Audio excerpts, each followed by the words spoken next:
اعوذ باللہ من الشیطان اللعین الرجیم بسم اللہ الرحمن الرحیم رب اشرح لی صدری ویسر لی امری واحلل عقدۃ من لسانی یفقہوا قولی ان اللہ وملائکتہ یصلون علی النبی یا ایھا الذین آمنوا صلوا علیہ وسلموا تسلیما۔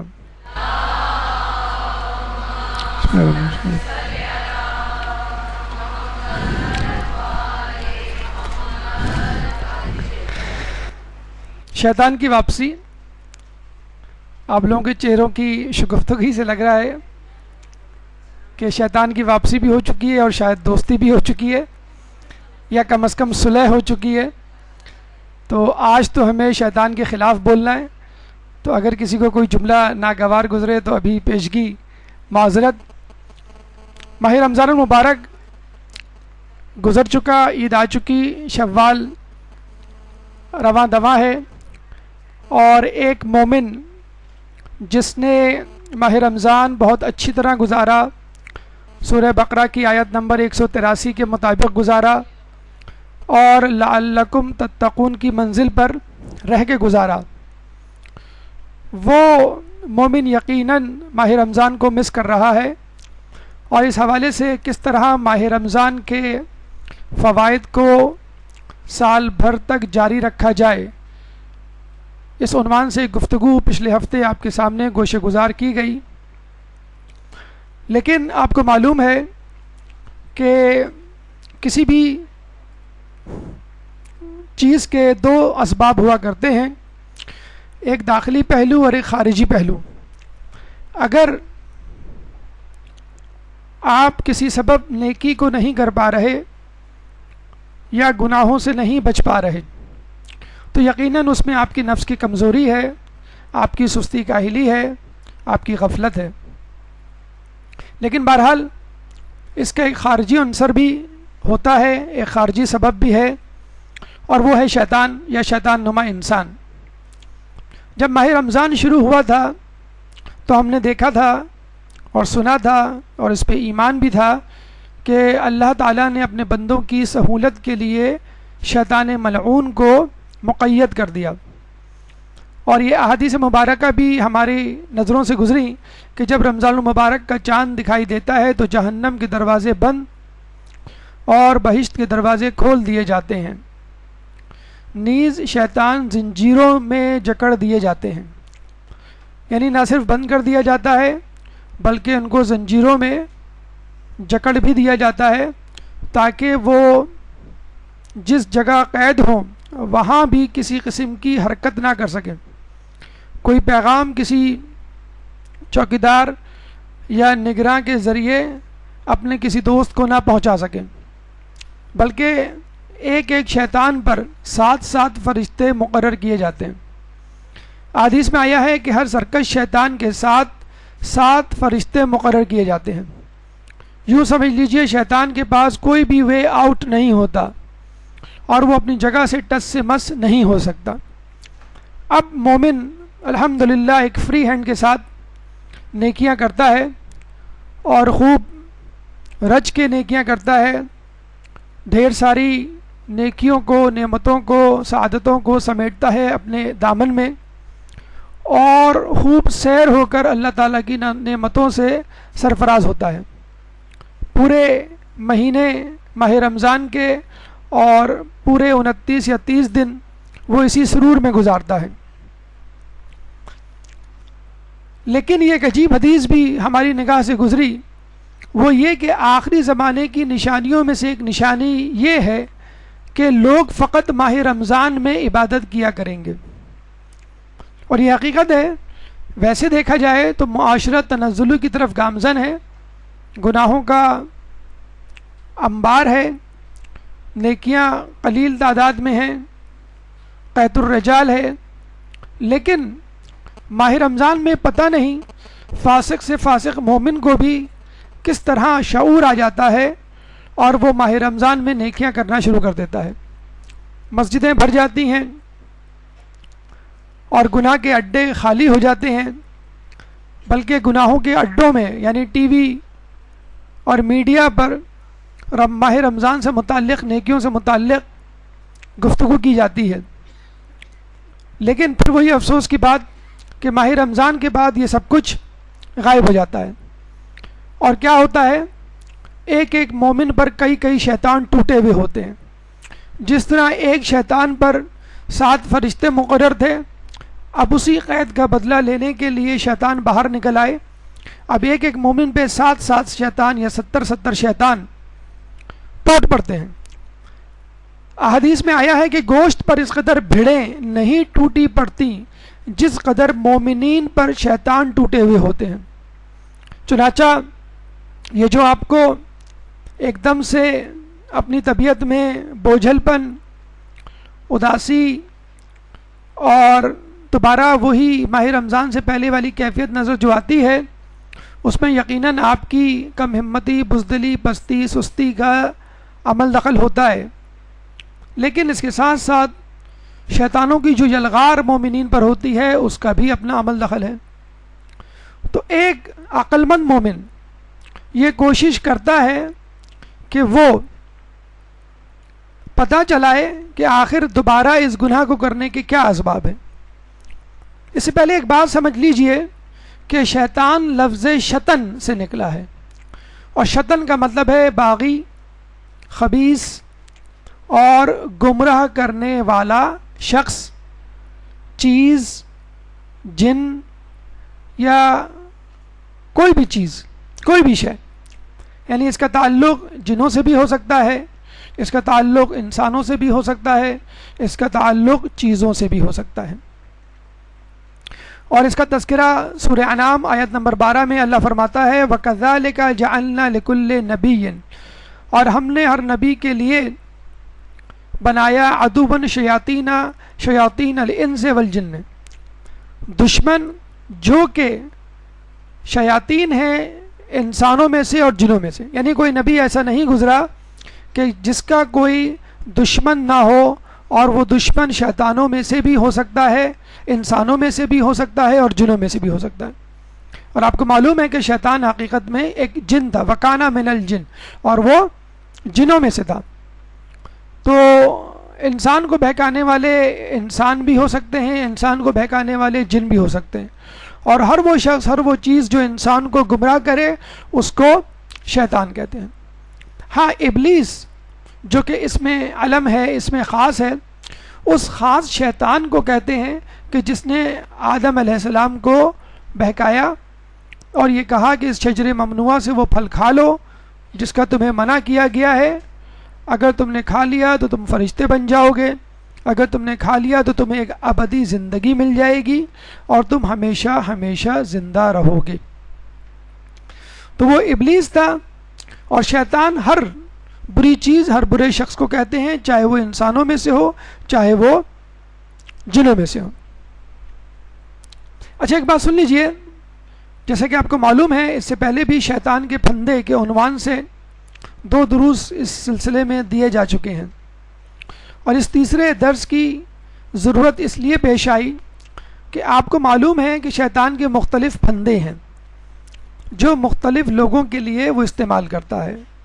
اس حوالے سے ایک واقعہ بھی ملتا ہے ہمیں. شیخ مرزا انصاری کے زمانے میں ایک شخص نے خواب میں شیطان کو دیکھا کہ وہ مختلف پھندے لیے ہوئے ہیں.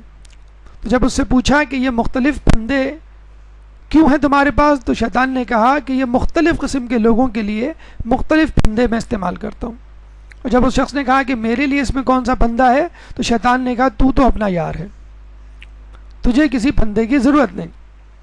تو یاد رکھ لیجئے، جس طرح ہم دیکھتے ہیں کہ ایک شخص جو ابھی بیماری میں مبتلا نہیں ہوا، مثلا ایک شخص جس کے ماں باپ دونوں ڈائبیٹک ہیں، تو وہ چونکہ ابھی بیماری میں مبتلا نہیں ہوا، چنانچہ اس کو احتیاط کا کہا جائے گا. ڈاکٹر اسے پریونٹیو میجرز کا کہیں گے کہ وہ ایسی غذائیں استعمال کرے، ایسا لائف اسٹائل ایڈاپٹ کرے کیونکہ اس کو ڈائبٹیز نہ ہو. اسی طرح ہائپر ٹینشن، اس طرح اور بیماریاں. اگر وہ شخص کسی بیماری میں مبتلا ہو جاتا ہے، مثلا ڈائبٹیز، ہائپر ٹینشن یا کوئی، اب اس کا علاج مختلف ہوگا. اب ڈاکٹر یہ نہیں کہے گا تم احتیاط کرو، ڈاکٹر یہ کہے گا تم فوراً میرے پاس آ جاؤ، میں تمہیں دوا دوں گا. اگر شدید مسئلہ نہیں ہے تو گولیوں سے علاج، اور اگر مسئلہ گھمبیر ہے تو پھر انجیکشن سے علاج اور ہاسپٹلائزیشن، اس کو ہم کہتے ہیں علاج۔ علاج کے بعد جب وہی شخص ڈسچارج ہوتا ہے صحت یاب ہو کر، تو پھر وہ ڈاکٹر سے پوچھتا ہے ڈاکٹر صاحب میں آپ کی دوا تو استعمال کروں گا لیکن پرہیز کیا کیا ہے؟ پھر وہ بتلاتے ہیں بھئی آپ نمک سے پرہیز کریں اگر آپ کو بلڈ پریشر ہے، بھئی آپ شوگر سے پرہیز کریں اگر آپ کو ڈائبٹیز ہے، وغیرہ وغیرہ۔ تو آپ نے دیکھا کہ ایک ہی شخص ہے لیکن علاج مختلف ہے۔ بیماری سے پہلے اسی علاج کو احتیاط کہتے ہیں، اور جب باقاعدہ علاج شروع ہوتا ہے دوا سے تو اس کو کیور یا ٹریٹمنٹ کہتے ہیں، اور جب وہ فارغ التحصیل ہو جاتا ہے یعنی علاج سے مبرہ مستثنی ہو جاتا ہے، صحت یاب ہو جاتا ہے، تو پھر ہم کہتے ہیں اس کو پرہیز کرنا چاہیے۔ ابھی حسن ظن سے ماشاءاللہ انشاءاللہ کام لیتے ہوئے آپ تمام لوگ لعلکم تتقون کی منزل پر پہنچ چکے ہیں، آپ نے تقوی حاصل کر لیا ہے، ماہ رمضان کو کامیابی کے ساتھ گزار لیا ہے۔ اب آپ کو اس بات کی فکر ہونی چاہیے کہ اب میں جس تقوی کا حامل ہوں اس تقوی کو سنبھال پاؤں گا کہ نہیں۔ جو کہتے ہیں کہ کامیابی حاصل کرنا آسان ہے لیکن اس کو قائم رکھنا مشکل ہے، اسی طرح عزت حاصل کرنا معاشرے میں آسان ہے لیکن عزت کو ملیا میٹ کرنا شاید سیکنڈوں کا اور منٹوں کا کام ہے۔ تو آپ لوگ چونکہ عبادت گزار بن چکے، عابد بن چکے، متقی و پرہیزگار بن چکے، اب شیطان آپ پر اس طرح حملہ نہیں کرے گا کہ جس طرح ایک عام انسان پہ کیا کرتا تھا، یا آپ پر اس طرح حملہ نہیں کرے گا کہ جس طرح اس نے رجب اور شعبان کے مہینے میں کیے تھے اگر آپ نے روزے نہیں رکھے تھے، ایک عام سی جسے کہتے ہیں کہ زندگی گزاری تھی آپ نے۔ تو اب شیطان کا طریقہ کار الگ ہوگا، کیونکہ شیطان نیکوکاروں کو الگ طریقے سے بہکاتا ہے اور بدکاروں کو الگ طریقے سے بہکاتا ہے، اور کچھ لوگوں کو بہکانے کی ضرورت ہی نہیں پڑتی۔ آئیے چلتے ہیں ان پھندوں کی طرف، ان طریقوں کی طرف، ان حربوں کی طرف، ان حملوں کی طرف کہ جس سے شیطان اب ایک متقی پرہیزگار شخص کو بہکانے جا رہا ہے۔ مثلا ایک متقی پرہیزگار کو شیطان خود پسندی کے ذریعے بہکائے گا کہ وہ اپنی عبادت پہ ناز کرے۔ ایک شخص جو کہ عبادت میں اتنا آگے بڑھ گیا ہے کہ وہ اب خود ساختہ عبادتیں ایجاد کرنے لگا ہے، اس کو الگ طریقے سے بہکائے گا یعنی بدعت کے ذریعے۔ ایک شخص جو عبادت میں اتنا مشغول ہو گیا ہے کہ وہ سمجھتا ہے کہ بس میں ہی میں ہوں دنیا میں اور کوئی نہیں، سب بھیڑ بکریاں ہیں اور میں ہی افضل ترین شخص اس کائنات پہ بچا ہوں، وہ تنہا ہوتا چلا جائے گا۔ اس تنہائی کو شیطان کس طرح استعمال کرے گا اس کے خلاف، اس کا تذکرہ۔ چوتھے مرحلے میں ان لوگوں کا تذکرہ جنہوں نے وقتی طور پہ دشمنی کی تھی اور اب اس کی سزا بھگت رہے ہیں۔ پانچواں مرحلہ وہ لوگ جو کہ صدقہ و خیرات دیا کرتے تھے اب بند کر دیے، اب تمام روپے پیسوں کا رخ اپنی ذات اور اپنے خاندان کی طرف۔ اس کے علاوہ وہ لوگ جنہوں نے ماہ رمضان میں عبادت کی اور اس کے بعد فقط عبادت کو اوڑھنا بچھونا بنا لیا، علم کی طرف، مسائل کی طرف توجہ نہ کی، تو جاہل عابد کو اس شیطان کس طرح بہکاتا ہے اس کا تذکرہ۔ اس کے بعد ماہ رمضان میں ٹی وی پر، میڈیا پر یا آس پاس کے ماحول میں حق نما باطل جو آپ کو نظر آیا تھا، بظاہر پرہیزگار چہرے، ان سے کس طرح انسان دھوکہ کھاتا ہے اس کا تذکرہ۔ آٹھویں مرحلے میں آزمائش خدا کہ نعوذ باللہ انسان اتنا متقی پرہیزگار بن جاتا ہے کہ کہتا ہے کہ اب میرے آزمانے کے دن گئے۔ نمبر 9، دیندار افراد یہ سمجھتے ہیں کہ اب ہم دیندار بن گئے، اب ہمیں شیطان نہیں بہکا سکتا۔ ان کو کس طرح شیطان بہکاتا ہے اس کا تذکرہ۔ 10ویں مرحلے میں تنہا پرواز جو یہ کہتے ہیں کہ مجھے اب کسی رہنمائی کی، کسی استاد کی، کسی مرجع کی، کسی کتاب کی ضرورت نہیں، اب میں اپنی عقل کے بلبوتے پر فیصلہ کر سکتا ہوں کہ کیا صحیح ہے کیا غلط۔ 11ویں مرحلے پر ان وسوسوں کا تذکرہ کہ جو انسان کے دلوں میں، انسان کے کان میں، انسان کے ذہن میں شیطان پھونکتا ہے عبادت کے وقت۔ اور آخر میں ایک ایگریسو پالیسی کا اعلان ایک قرارداد انشاءاللہ آپ تمام لوگوں کی تائید سے منظور کی جائے گی کہ جس میں آپ لوگ عہد کریں گے کہ ہم شیطان کو کس طرح پچھاڑیں گے، کس طرح تہ تیخ کریں گے اور کس طرح اس کو اپنی زندگی سے نکال باہر کریں گے۔ آئیے اپنی گفتگو کے پہلے مرحلے کی طرف چلتے ہیں، خود پسندی۔ دیکھیے، خود پسندی کا مطلب یہ ہے کہ انسان اپنے آپ کو پسند کرنا شروع کر دے خود بخود، اور خود کو پسند کرے، کسی اور کو پسند نہ کرے۔ یعنی اگر وہ گفتگو کرے تو اپنے بارے میں، اپنی جسمانی ساخت کے بارے میں، اپنے حسن کے بارے میں، اپنی طاقت کے بارے میں، اپنے لباس کے بارے میں،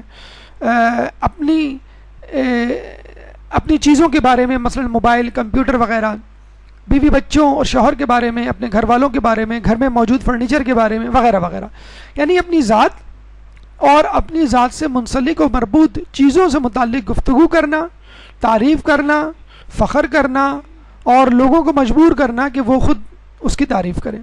باقاعدہ علم نفسیات میں یہ ایک مرض ہے جس کو ہم کہتے ہیں نارسیسزم، اور ایسے شخص کو ہم کہتے ہیں نارسیسسٹ، نرگیسیت یا نرگس، وہ شخص نرگس کہلائے گا۔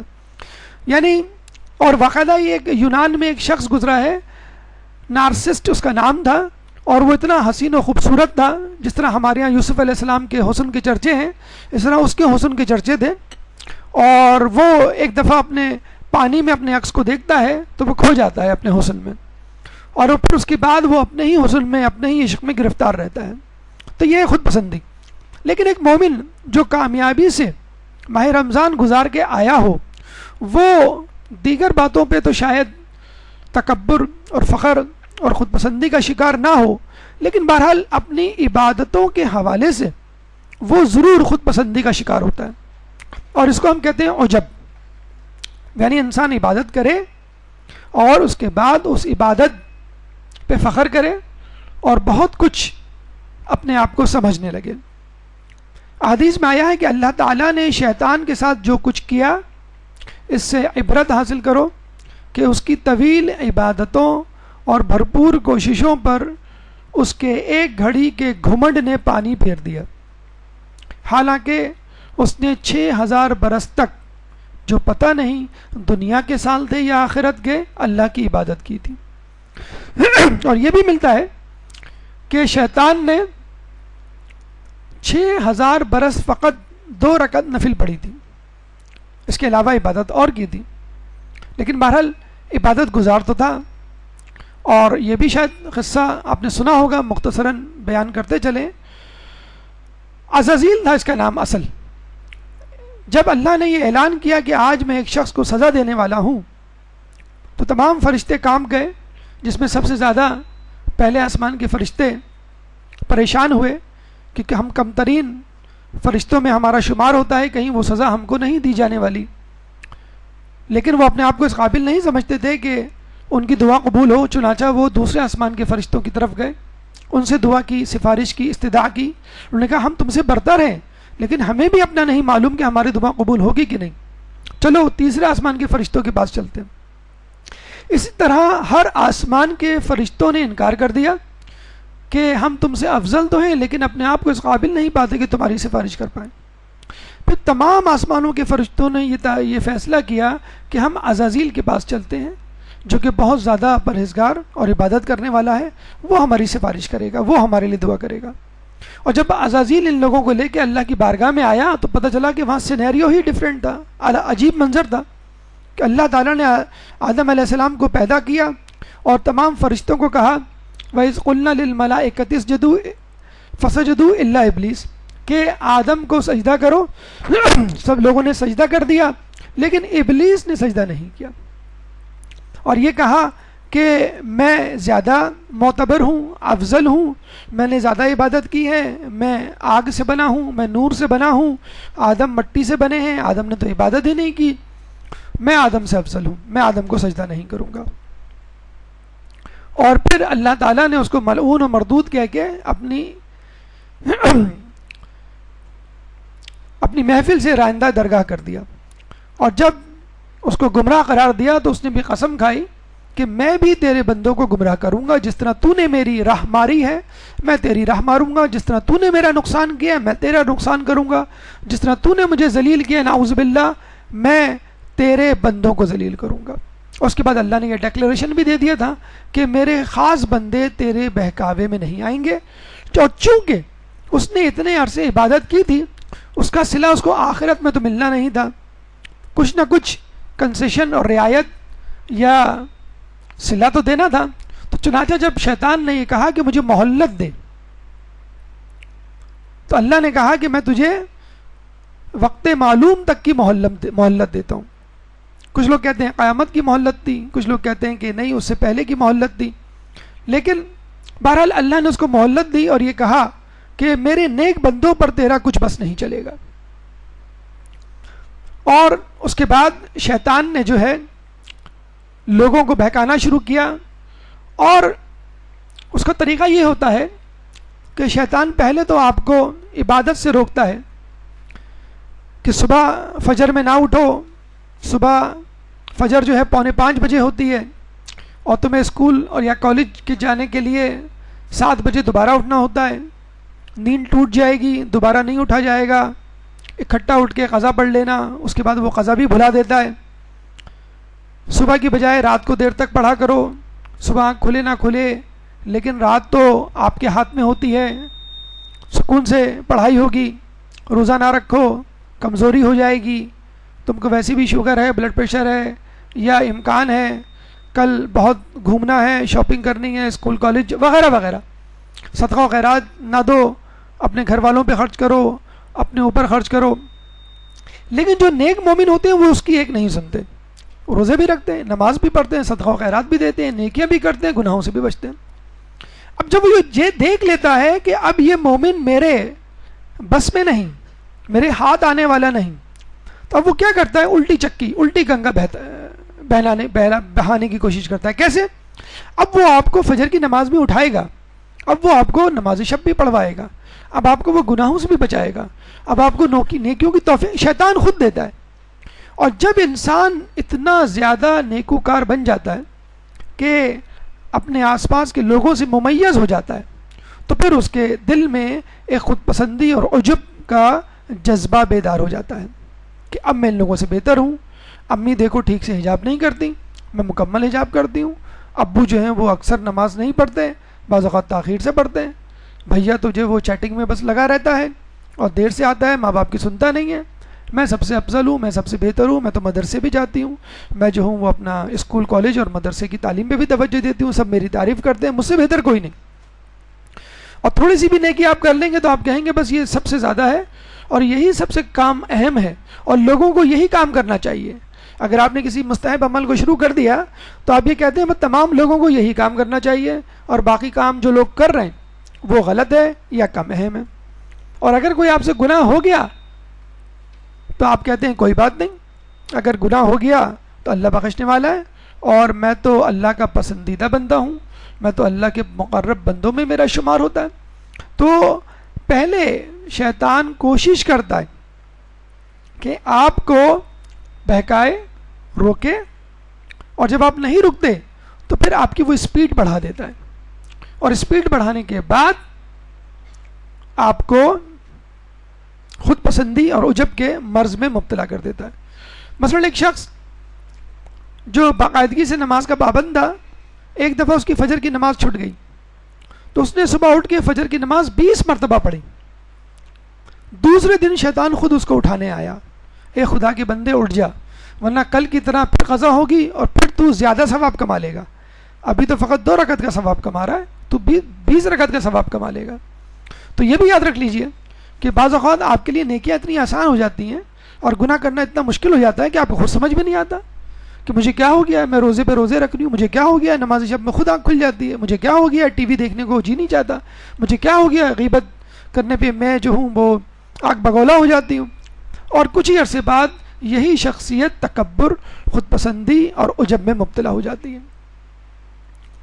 ایک شخص اپنے بیٹے کو لے کے جا رہا تھا نماز شب پڑھانے کے لیے مسجد میں، تو جب بیٹا نمازیوں کیا لوگوں کے درمیان سے گزرتا ہے تو دیکھتا ہے کہ بہت سے لوگ سو رہے ہیں، تو وہ کہتا ہے کہ ابو کیسے غفلت میں مبتلا یہ لوگ ہیں، ان کو تھوڑی سی فکر نہیں کہ یہ نماز شب پڑھ لیں. تو اس کے والد نے اس سے کہتے ہیں کہ بیٹا اس سے بہتر تھا کہ تم بھی سو جاتے. تو یہ حقیقت ہے، جب آپ نماز شب پڑھتی ہیں، جب آپ نماز فجر پڑھتی ہیں، جب آپ مستحب روزے رکھتی ہیں، تو گھر میں بہت سارے لوگ ہیں جو نہیں رکھ پاتے، نہیں کر پاتے اتنی عبادت. تو آپ کے اندر ایک فخر و غرور پیدا ہو جاتا ہے. پہلے تو کوشش ہوتی ہے کہ اس نیکی کو ڈسکلوز کیا جائے، بتایا جائے کہ میں نے آج نماز شب پڑھی، آج میں نے روزہ رکھا، آج میں نے نیکی کی، آج میں نے صدقہ دیا، آج میں نے فلاں کی مدد کی. اور اگر نہیں ہو پاتی یہ نیکی ڈسکلوز، تو آدمی اپنے تئیں ایک اندرونی عجب اور خود پسندی کا شکار ہو جاتا ہے. ماہ رمضان میں جتنی بھی نیکیاں کی، اس کے بارے میں ایک یہ ڈر، یہ خوف رکھیے کہ پتہ نہیں وہ نیکیاں قبول ہوئیں کہ نہیں. شرعی حوالے سے، فقہی حوالے سے کتنے ایسے مسائل ہیں جو ہم محو کر دیتے ہیں اپنے ذہنوں سے، اور بعد میں پتہ چلتا ہے کہ بھئی یہ روزہ اور نماز تو قبول نہیں ہوئی کیونکہ اس میں یہ شرط پوری نہیں ہوئی. یہ ذہن میں رکھیے، یا یہ ذہن میں رکھیے کہ ٹھیک ہے شرعی شرائط تو پوری ہو گئی، لیکن وہ ایک واجبی سا روزہ تھا، ایک واجبی سی نماز تھی، ایک ظاہری طور پر بھوک پیاس تھی، جس کے لیے خود آیت و روایت میں آیا ہے کہ کتنے روزے دار ایسے ہیں جن کو بھوک پیاس کے سوا کچھ نہیں ملتا، اور کتنے شب بیدار ایسے ہیں جن کو تھکاوٹ کے سوا کچھ نہیں حاصل ہوتا. تو نیکیاں کرنے کے بعد اس تشویش میں مبتلا رہیے کہ کہیں آپ کی یہ نیکی رائے گاہ تو نہیں چلی گئی، یا جسے کہتے ہیں کہ اللہ نے اس کو قبول کیا ہے یا نہیں کیا ہے، اس تردد میں رہیے اور مسلسل دعا مانگتے رہیے کہ اللہ میری عبادت کو قبول فرمائے. یہ کیا آواز آپ لوگوں کو آ رہی ہے؟ تو یہ کوئی جا کر بتلا دیں کہ یہ آواز آ رہی ہے، اس کو ذرا بند کروا دیں.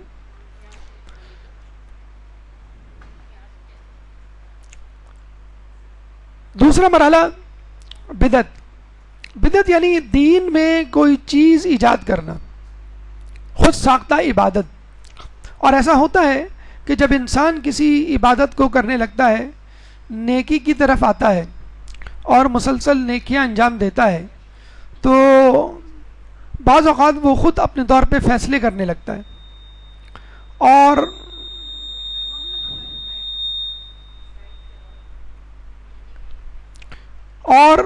اس کی یہ کوشش ہوتی ہے، بلکہ وہ اس میں خود بخود مبتلا ہو جاتا ہے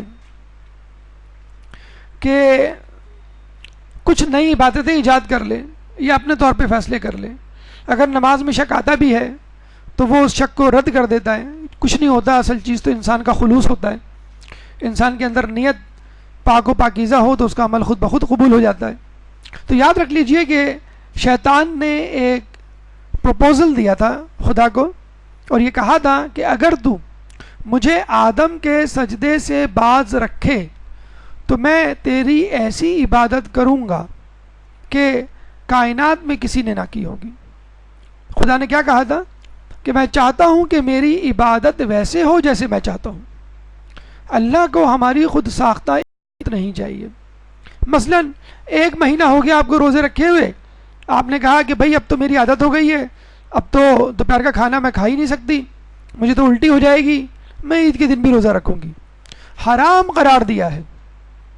دیکھیں اللہ تعالیٰ یہ بھی تو کر سکتا تھا کہ ٹھیک ہے تمہیں عادت پڑ گئی ہے تو اب آہستہ آہستہ اس عادت کو ترک کرو. عید کے دن جو ہے وہ کم کھانا کھاؤ، یا جوس یا پانی پہ گزارا کر لو، پھر دوسرے دن تھوڑا سا زیادہ کھاؤ، پھر چوتھے دن جو ہے وہ تیسرے دن چوتھے دن تم اپنا نارمل کھانا کھاؤ. نہیں، بالکل حرام مطلقاً. اس کا مطلب کیا ہوا کہ جب آپ سے کہا جائے کھڑے ہو جاؤ آپ کھڑے ہو جائیں، جب آپ سے کہا جائے کہ بیٹھ جاؤ آپ بیٹھ جائیں، جب آپ سے کہا جائے کہ گھر سے نکل جاؤ تو نکل جائیں، جب آپ سے کہا جائے کہ تلوار لے کے میدان جنگ میں آ جاؤ آپ تلوار لے کے میدان جنگ میں آ جائیں، جب آپ سے کہا جائے کہ کھاؤ پیو آپ کھائیں پئیں، جب آپ سے کہا جائے کہ روزے رکھو واجب ہے تو آپ روزے رکھیں. آپ کو اپنی مرضی نہیں دیکھنی. ایک تو مرضی یہ ہوتی ہے گناہوں کی مرضی جسے کہتے ہیں، ہمیں غیبت کرنے کا جی چاہ رہا ہے، ہمیں فلمیں دیکھنے کا، ہمیں میوزک سننے کا جی چاہ رہا ہے، ہمیں کسی کو ستانے کا جی چاہ رہا ہے. ایک تو گناہوں کی ول ہوتی ہے، خواہش و تمنا. ایک ہوتی ہے عبادت کی تمنا کہ میں سفر میں ہوں، میں کہوں کہ نہیں میں قصر نماز نہیں، میں 4 رکعت پڑھوں گا ظہر کی پوری، یا فجر کی میں 4 رکعت پڑھوں گا کیونکہ آج بڑا فریش ہوں، جلدی سو گیا تھا. تو 2 رکعت کی بجائے اگر میں 4 رکعت پڑھوں، ہاں 2 سنت 2 نفل 2 فرض آپ پڑھ سکتے ہیں، لیکن 2 فرض کو آپ کہیں میں 4 فرض بنا دوں، ایسا نہیں ہو سکتا. تو اپنی مرضی کی عبادت، اپنی خود ساختہ عبادت نہیں چلے گی، خدا کی بنائی ہوئی عبادت چلے گی. اور دنیا میں ایسی مثالیں موجود ہیں کہ جن لوگوں نے نہ صرف اپنی بنائی ہوئی عبادتیں ایجاد کی، بلکہ پورے فرقے کی بنیاد رکھی اور گمراہ ہوئے اور بلکہ کافر ہو گئے. مرزا احمد قادیانی ان میں سے ایک شخص تھا جس نے کئی علماء سے علم حاصل کیا تھا، علم دین، فارسی عربی پہ اس کو عبور تھا، فارسی و نسل تھا. اور اس نے دیکھا کہ میں عبادت میں علم میں بہت آگے بڑھ گیا ہوں اپنے ارد گرد کے علماء سے. تو اس نے یہ سوچنا شروع کر دیا کہ کہیں میں کوئی خاص چیز تو نہیں، اللہ نے مجھے کسی خاص مقصد کے لیے تو نہیں پیدا کیا. ایسے تہمات، ایسے وسوسے ہمارے ذہنوں میں بھی آتے ہیں. چنانچہ اس نے کہا کہ مجھے فیصلہ کرنے دو. اچھا، اس کے حامیان بھی پیدا ہو گئے کہ جی جناب آپ تو بڑے پائے کے بزرگ ہیں. تو اس نے کہا کہ اچھا مجھے فیصلہ کرنے دو، مجھے کیا کرنا چاہیے، اور فیصلہ میں خود نہیں کروں گا، خدا سے پوچھوں گا کہ مجھے کیا کرنا چاہیے. یعنی اب وہ وحی کا انتظار کرنے لگا. 40 دن چلہ اس نے کاٹا مسجد میں. 40 دن کے بعد باہر نکلا اور کہا کہ خدا نے مجھے تمہارا امام بنا دیا، میں ہی مہدی موعود ہوں. اور کچھ عرصے بعد اس کی پروموشن ہو گئی. اس نے کہا کہ اب مہدی نہیں رہا، اب میں محمد کے بعد ایک نیا نبی بن گیا ہوں، اب میں نبی ہوں. اور وہ سیکنڈ لاسٹ نبی تھے، اب میں آخری نبی ہوں اور مجھ کو مانو. اور واقعی کئی لوگ، اور اب بھی خود کراچی میں، پاکستان میں، لاہور میں باقاعدہ ان کا گڑھ ہے. انگلینڈ سے باقاعدہ ایک ٹی وی چینل چل رہا ہے الاسلام.org کے نام سے. ہمارے یہاں al-islam.org ہماری ویب سائٹ، اور وہ ہے الاسلام. بعض لوگ غلطی سے الاسلام لکھ کے بڑے مزے سے احادیث اور دیگر باتیں نوٹ کر لیتے ہیں، تو پتہ چلتا ہے صرف ڈیش کا فرق ہے، یعنی فل ان دا بلینک کا فرق ہے، اس میں آپ خود اپنی طرف سے بھر لیجئے. تو اتنی مماثلت ہے ان کے وضاحتہ میں، ان کے ٹی وی چینل میں، ان کی باتوں میں، کہ آپ کہیں گے کہ بھائی تو ہمارے جیسے لوگ ہیں. تو آپ نے دیکھا کہ مرزا احمد قادیانی کو کس نے بہکایا؟ اس کی عبادت نے. اور کہتے ہیں کہ لوگ، اس نے نہیں بلکہ لوگوں نے یہ کہا کہ اس نے جو آخری خطبہ دیا تھا 2 گھنٹے کا، وہ اتنا وہی ہو رہی ہے، اور وہی کے جملے ہیں جو اس کی زبان مبارک سے نعوذ باللہ نکل رہے ہیں. اتنے لوگ اس کے پیچھے پاگل ہو گئے تھے. ٹھیک ہے، ہم اتنے اعلیٰ درجے کے گمراہ نہیں بن سکتے، لیکن کسی حد تک تو اپنے طور پر لوگوں سے، رہنماؤں سے، اساتذہ سے، علماء سے، مراجع تقلید سے بیگانے اور لاپرواہ اور بے نیاز تو ہو سکتے ہیں. خود اپنے طور پہ فیصلے کرنے کے جسے کہتے ہیں کہ مجاز تو ہو سکتے ہیں. محمد عبد الوہاب نجدی کے بارے میں آپ نے سنا ہوگا، جنت البقیع کے حوالے سے 8 شوال کو جو منایا گیا، اور جو لیکچر موجود ہے ڈاکٹر عابد کا فیس بک پہ. تو عبد الوہاب کیا تھا؟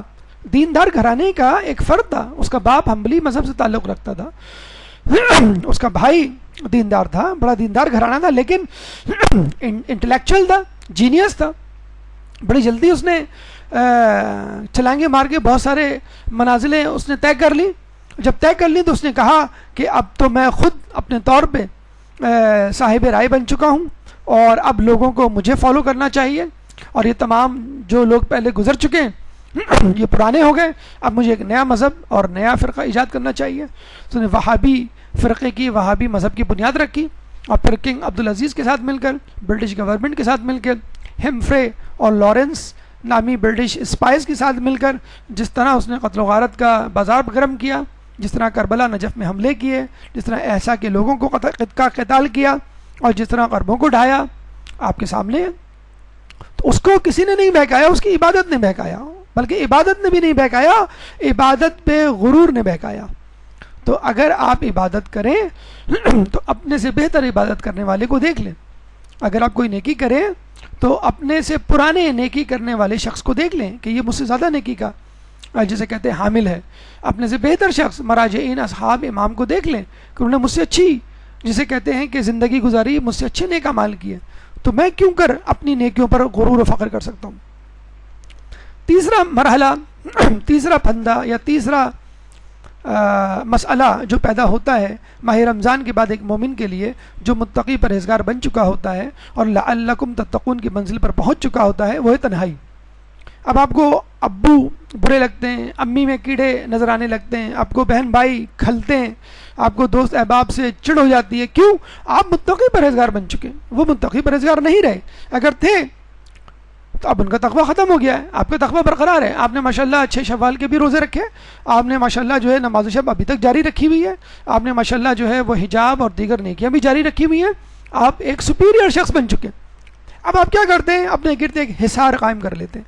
آپ کہتے ہیں بھائی I am some thing different, I am some thing special, میں اللہ کا فیوریٹ ہوں، میں اللہ کا چہیتا ہوں، میں اللہ کی چہیتی ہوں. اب کوئی مجھ سے بات نہ کرے، اگر بات کرے تو ایک ڈسٹینس سے رکھ کے، کوئی میرا مذاق نہ اڑائے، کوئی میرے سامنے کھلکھلا کے نہ ہنسے، کوئی میرے سامنے جو ہے وہ ٹی وی ڈراموں کی اور ادھر ادھر کی باتیں نہ کرے، کوئی میرے سامنے غیبت نہ کرے. اور چھوٹا گناہ یا ایسا گناہ جسے کہتے ہیں کہ جس کو دیکھ کے آپ کو غصہ نہیں آنا چاہیے، آپ کو غصہ آ جاتا ہے. مثلاً آپ ڈنڈا لے کے پورے گھر میں گھومنے لگتے ہیں کہ بھائی کون نماز پڑھ رہا ہے، کون نماز نہیں پڑھ رہا ہے، نماز کا وقت ہو گیا ہے 12 بج کے جسے کہتے ہیں کہ 36 منٹ ہو گئے، ظہر کا وقت شروع ہو چکا ہے، بس نماز پڑھو.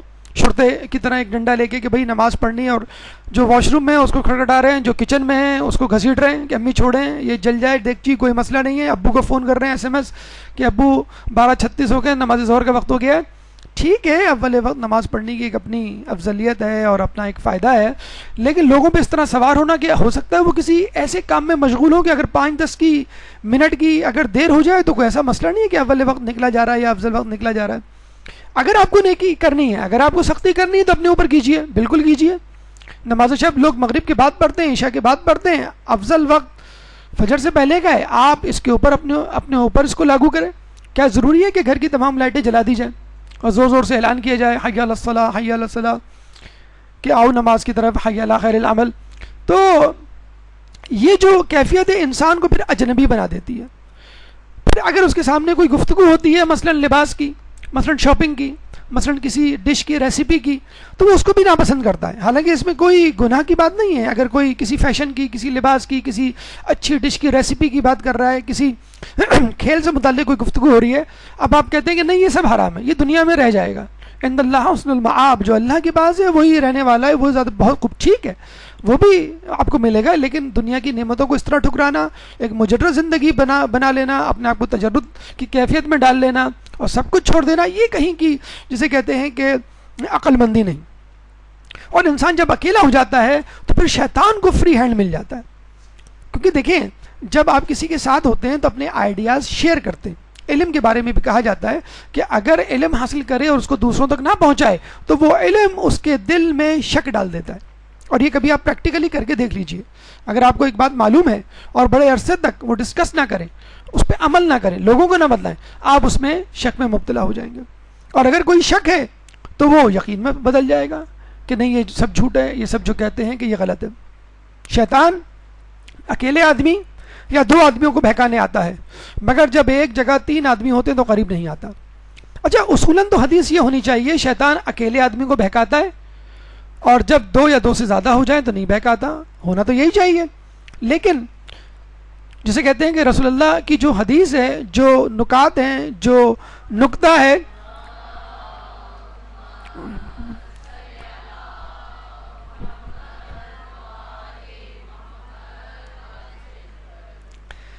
اچھا آپ لوگوں کے لیے ایک تھوڑا سا ہدایت ہے کہ درس کے دوران بہت اچھی بات ہے، نام آتا ہے معصومین کا، اس میں آپ درود پڑھتے ہیں، آپ کو ثواب ملتا ہے. کوشش کریں یہ درود آپ دل میں پڑھ لیں، کیونکہ مجھے ابھی بتلایا گیا ہے کہ ریکارڈنگ میں تھوڑی سی پرابلم ہوتی ہے، وہ پاز آ جاتا ہے ایک، اور کافی منٹ تک وہ جسے کہتے ہیں یا آدھے منٹ تک ان کی ریکارڈنگ رک جاتی ہے، تو ان کو کافی دشواری ہوتی ہے جب یہ ایڈیٹنگ کرتے ہیں.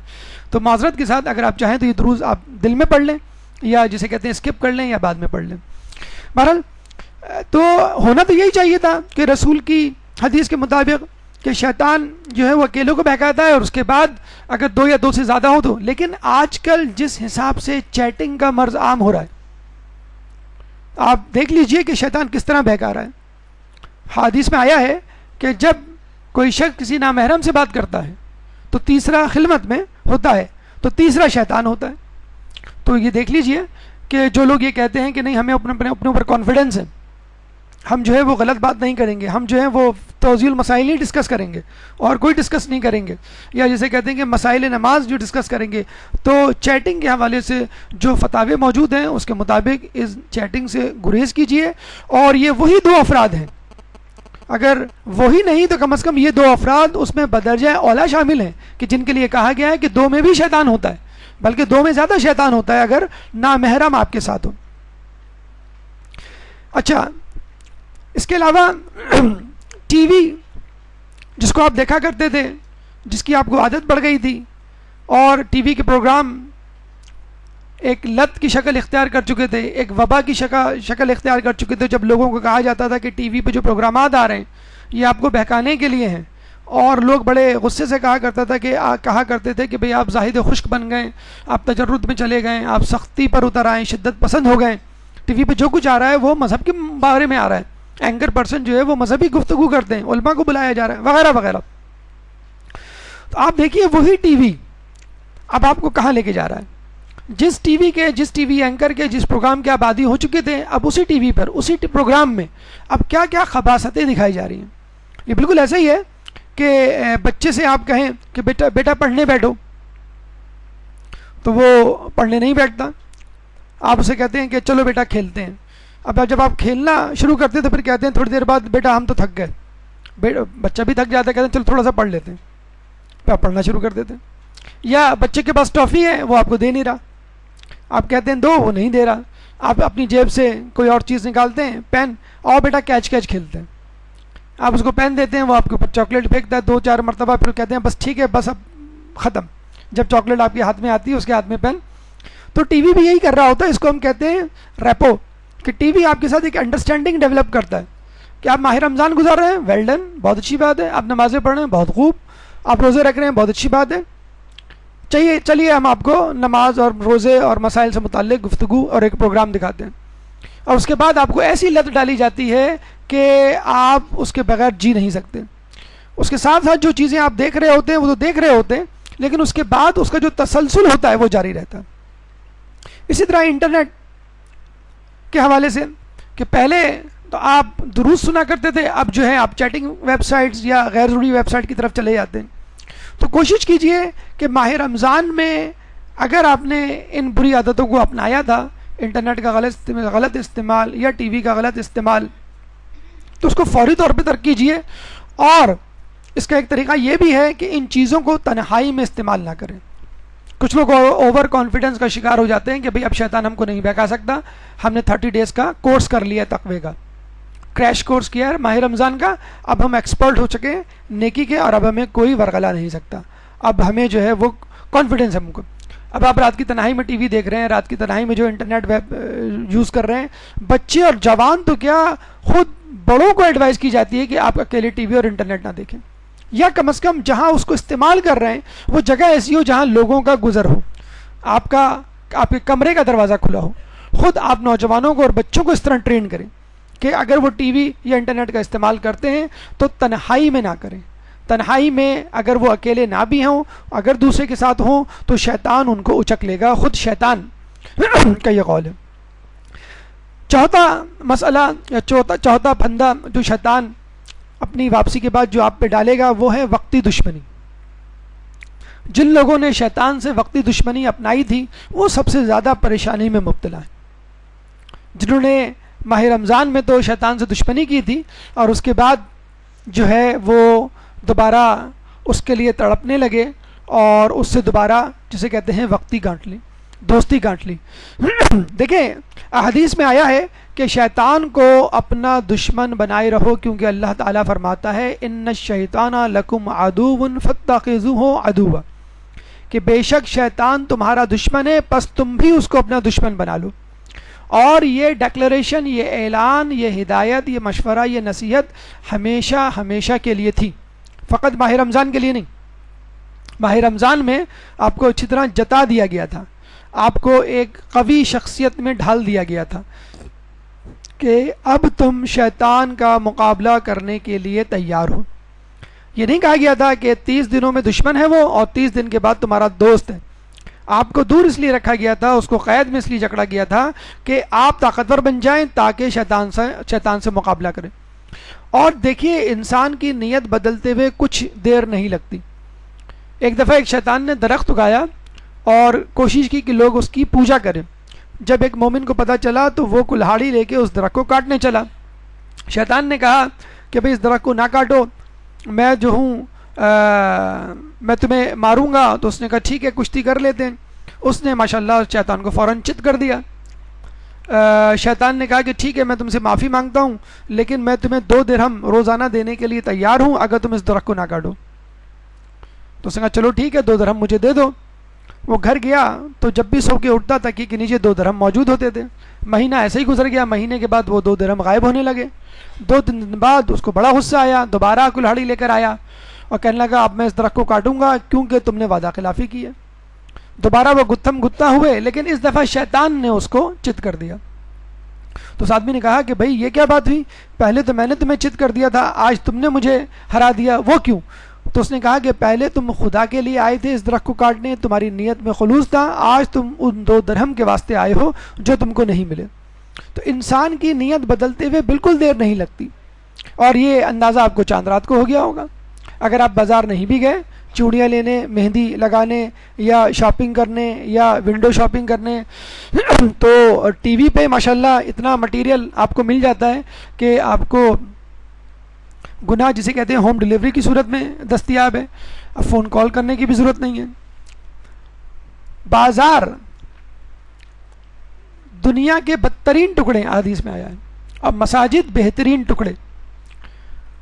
اور یہ بھی کہا گیا ہے کہ ان بازاروں میں اگر کوئی شخص 1 مرتبہ تسبیح کرے گا تو اس کو 10 لاکھ تسبیح کا ثواب ملے گا۔ اگر آپ کا بازار جانا ہو، وہ تو بہرحال ہوتا ہے، کوئی نہ کوئی ضرورت انسان کو پڑتی ہے، تو کوئی بھی تسبیح آپ کریں گے، اللہ اکبر، سبحان اللہ، درود شریف یا کلمہ طیبہ کچھ بھی، تو آپ کو 10 لاکھ تسبیح کا ثواب ملے گا۔ کیوں کہ بازار غفلت کی جگہ ہیں، اور جب بازار میں بے حجابی عام ہو جائے تو نور علی نور کی مصداق ظلم علی ظلم، انسان کو بہکنے میں بالکل دیر نہیں لگتی۔ خوشحالی ماہ رمضان میں صدقہ و خیرات کی کثرت تھی، آپ کی توجہ غریبوں کی طرف تھی، افطار کروایا کرتے تھے، بھوکوں کو کھانا کھلایا کرتے تھے، صدقہ و خیرات دیا کرتے تھے، راشن تقسیم کیے گئے، لباس لوگوں کو پہنچائے گئے، عیدیاں بانٹی گئیں، اور اس کے بعد سب کچھ بھلا دیا گیا۔ جس طرح روزوں کو بھلا دیا گیا اس طرح صدقہ و خیرات کو بھی۔ اب عیدیوں کا رخ، دولت کا رخ آپ کی طرف، آپ کے بیوی بچوں کی طرف، اور جتنی جسے کہتے ہیں کہ دولت کی فراوانی اور اس کو لٹانا اور اسراف عید کے دن ہوتا ہے، وہ پورے رمضان میں شاید نہ ہوتا ہو۔ رمضان میں ملا کر اپنے مہینے کا آپ خرچہ حساب لگائیں، اور عید کے دن جو کچھ آپ خرچہ کرتے ہیں، اب تو ماشاءاللہ عید کے 1 یا 2 دن پہلے وہ بیوٹی پارلرز اور باربر شاپس میں باقاعدہ لائنیں لگ جاتی ہیں، اور مہنگے سے مہنگے جسے کہتے ہیں کہ بالوں کو سجانے سنوارنے کا ریٹ جو ہے 4-4 5-5 ہزار تک پہنچ گیا، تو باقی چیزوں کا یا دلہن کا جو ریٹ ہے یا ہدیہ ہے وہ کہاں تک پہنچ گیا ہوگا۔ تو اب آپ دیکھ لیجئے اس طرح پیسوں کو لٹایا جا رہا ہے، جسے کہتے ہیں کہ نماز شب موجود ہے چہرے پہ نور بڑھانے کے لیے، روزہ موجود ہے آپ کو صحت دینے کے لیے، لیکن اس کے باوجود بیوٹی پارلرز اور جم کی طرف رخ کیا جا رہا ہے۔ تو یہ جو خوشحالی آپ نے اوپر طاری کی ہے، یہ بھی انسان کو شیطان کی طرف راغب کر دیتی ہے۔ بہکایا دینے والے اتنے 3 ہیں: عورت کی محبت جو شیطان کی تلوار ہے، شراب خوری جو شیطان کا جال ہے، اور دولت کی محبت جو شیطان کا تیر ہے۔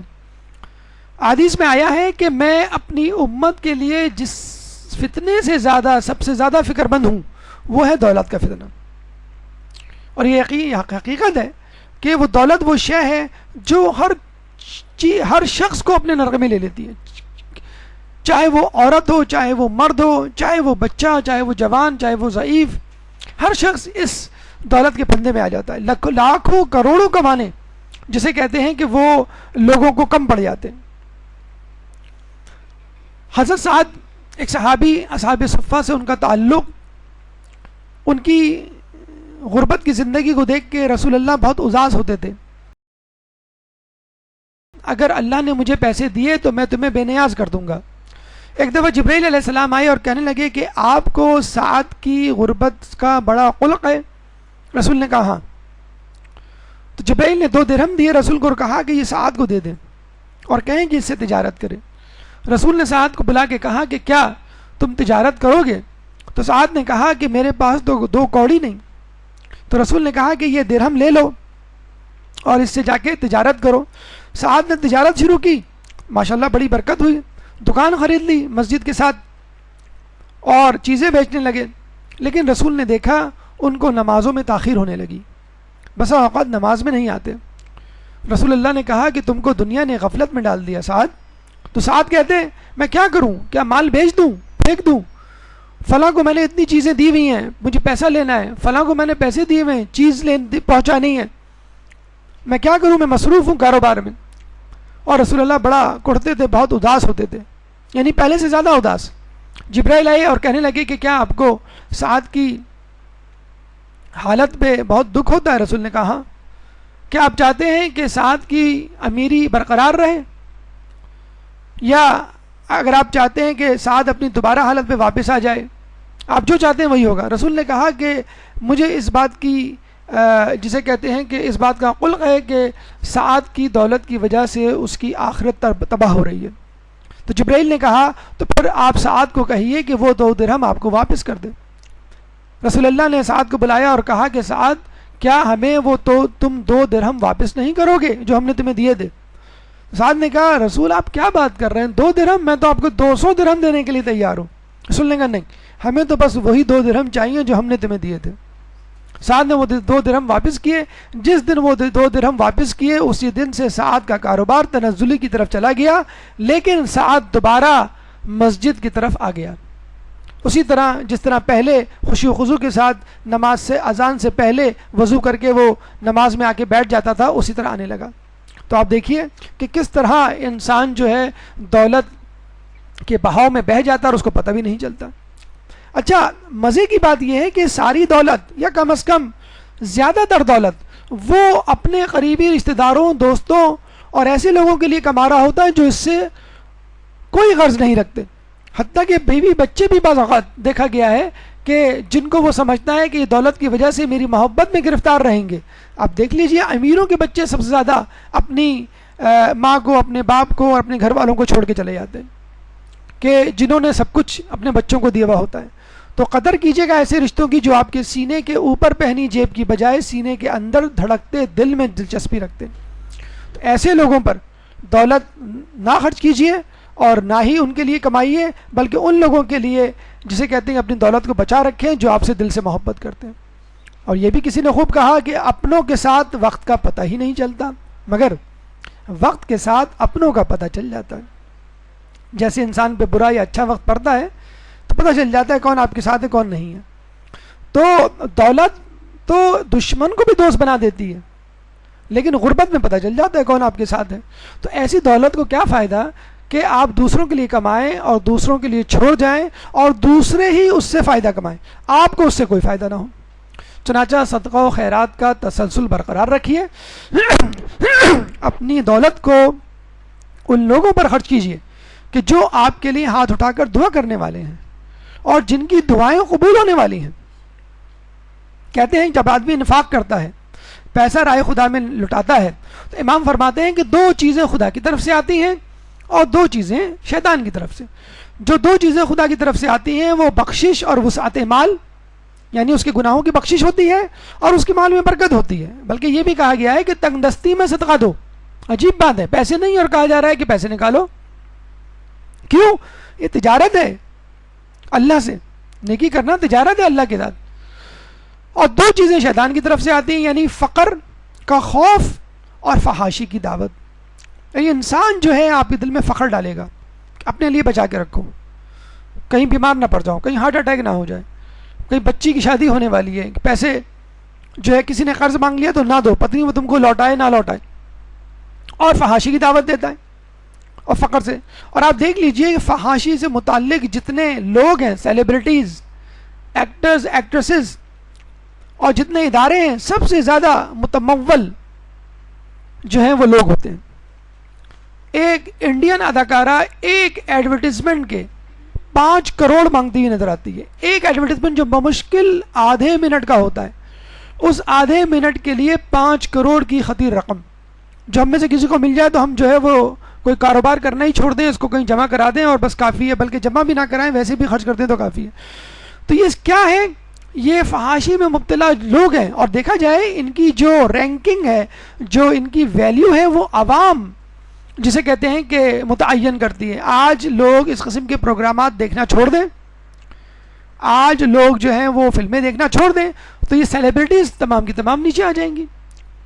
اور باقاعدہ یہ ایک ڈیٹا چھپا ہے ایک انگلش اخبار میں کہ جنہوں نے ثابت کیا ہے کہ دیکھیں یہ ہم نے مذہبی نیوز لگائی تھی اور اس کے چند دنوں بعد یہ ایک ماڈل گرل ہیں، ان کے متعلق ایک تصویر ہم نے دی تھی، چھاپی تھی اور کچھ آرٹیکل لکھا تھا. ماہ رمضان کی بات ہے، ماہ رمضان کی بات ہے. اور انہوں نے کہا دیکھیں 15 دن کے بعد جو فلمی اداکارہ ہیں ان سے متعلق خبر کو کتنی زیادہ مرتبہ پڑھا گیا، اور جو مذہب سے متعلق جو چیز تھی اس کو کتنی مرتبہ پڑھا گیا. تو یہ عوام متعین کرتے ہیں. کیوں آپ کے جو سیکولر چینلز ہیں ان کی جو ہے رینکنگ زیادہ ہوتی ہے، ان کے پاس پیسہ زیادہ ہوتا ہے. جو ہمارے مذہبی چینلز ہیں آپ دیکھیں ان کی کوالٹی کیسی ہوتی ہے، کتنی مشکل سے ایک مدرسہ وجود میں آتا ہے، کتنی مشکل سے ڈونیشن جمع ہوتی ہے. اور آپ اسکول چلے جائیں 10-10 ہزار فیس تو اب ایک معمول بن گئی ہے. کیمبرج جو کورس ہوتا ہے او لیول ایگزامس، یہ جو اسکول ہیں وہاں پہ 8-8 10-10 ہزار ایک نارمل فیس بن گئی ہے، اور پھر وہ ٹیوشن وہ الگ پڑھ رہے ہوتے ہیں. تو آپ نے توجہ مدرسوں پہ نہیں دی ہے، اس لیے مدرسوں میں تنزلی ہے. آپ نے توجہ کالج یونیورسٹی کو دی ہے، اس میں ترقی ہے. آپ نے ٹی وی کے اداکاروں، فلمی اداکاروں کو دیکھنا شروع کر دیا ہے، اور ٹی وی آن کر کے ان کو آپ کے جو ایڈورٹیزمنٹ آپ کو معلوم ہے ان کا جو ریٹ متعین ہوتا ہے وہ اس لیے متعین ہوتا ہے کہ فلاں ڈرامہ مغرب کے وقت آتا ہے اس کو ضرور دیکھتے ہیں لوگ. وہ جو ہے اس وقت اگر ہم ایڈ چلائیں گے تو ہماری پروڈکشن زیادہ بکے گی، لوگ زیادہ دیکھیں گے.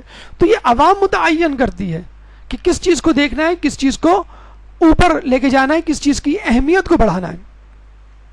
کیوں نہیں کسی پروڈکٹ اشتہار میں کسی عالم دین کو دکھایا جاتا، وہ آ کے کہے کہ بھائی اس شیمپو کو، اس صابن کو استعمال کیجئے. آپ کو معلوم ہے کہ یہ جو ہے اس کا اپنا مطلب ہوگا، یہ اس میں سے کچھ پیسے کھائے گا. اور وہی پروڈکٹ، وہی شیمپو، وہی صابن کوئی اداکار دکھا دے، آپ کہیں بالکل سچ بول رہا ہے. عالم دین جو ہے اس پہ شک کیا جائے گا خمس کے حوالے سے، زکوٰۃ کے اور فنڈز کے حوالے سے. اور اداکاروں سیلیبریٹیز پہ بالکل شک نہیں کیا جائے گا. چھٹی چیز جہالت ہے. جب آپ عبادت کرتے ہیں تو شیطان اتنا زیادہ عبادت میں آپ کو لگا دیتا ہے کہ عبادت کے صحیح یا غلط ہونے کی طرف توجہ نہیں جاتی. اور جہالت ایک ایسی چیز ہے جس میں بڑے بڑے لوگ، بظاہر پڑھے لکھے نظر آنے والے لوگ ٹھوکر کھا کے گر جاتے ہیں. احادیث میں آیا کہ عنقریب ایسے فتنے رونما ہوں گے جن میں انسان ایمان کی حالت میں صبح کرے گا اور کفر کی حالت میں شام کرے گا، سوائے ایسے لوگوں کے جنہیں اللہ تعالیٰ علم کے ساتھ زندہ رکھے. دیکھیں ایک دفعہ ٹی وی آیا، اس کو کہا گیا حرام ہے. جنہوں نے حرام کہا انہوں نے اپنے چینل کھول لیے.